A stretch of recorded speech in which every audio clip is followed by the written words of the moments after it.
They were sitting there, all 22 of them, and I looked around and I said, now, if we get caught, what will happen to me? They said, oh, you'll get deported in 24 hours and we'll go to prison for 3 years. I said, you're kidding. How many of you have been in prison for your faith? Out of 22, 18 raised their hands. I thought, no way. And I looked at him and I said, you 22 people, how many people do you oversee? Because they were all of these small group leaders, underground church leaders in the Hunan province. I said, how many, if you counted up all the people under your jurisdiction, how many would it be? And they counted them up and they said, little over 20 million. I said, what? See, we forget there's 1.3 billion people in China. This is crazy. Well, I had 15 Bibles and I passed them out. Obviously 7 didn't get them. And I said, let's turn to 2 Peter chapter 1 and we're going to read it. And just then one lady handed hers to somebody next to her. And I thought, interesting. Well, we turned there anyway, and as we started reading it, I understood why she gave it away. She had memorized the whole thing. She just recited the whole chapter. When it was done, I went over to her at a break and I said, you recited the whole chapter. She says, oh yes, I've memorized many chapters.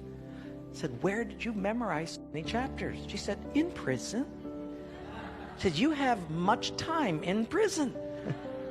So I said, but don't they confiscate the Bible? She said, yes. So people bring in scriptures written on pieces of paper and they bring it in. So I said, but then if they find that piece of paper on you, won't they confiscate that? She said, oh yes, that's why you memorize it as fast as you can. Because even though they can take the paper away, they can't take what's hidden in your heart. I thought, wow. Well, after 3 days, you fall in love with these people. And when it was done, I said, how can I pray for you? I'm going to go back to America. And you guys have been just so wonderful. How can I pray for you? They said, you know, Wayne, you guys can gather like this whenever you want to in America. We can't. Could you pray that one day we'll be just like you? And I looked at him and I said, I will not do that. Big incredulous eyes looked at me and they said, why? I said, because you guys rode a train for 13 hours to get here. In my country, if you've got to drive more than an hour, people don't come. You sat on a wooden floor for 3 days. In my country, if people have to sit more than 40 minutes, they leave. You sat not only here for 3 days on a hard wooden floor, but you did it without air conditioning. In my country, if it's not padded pews and air conditioning, people don't often come back. In my country, we have an average of 2 Bibles per family. We don't read any of them.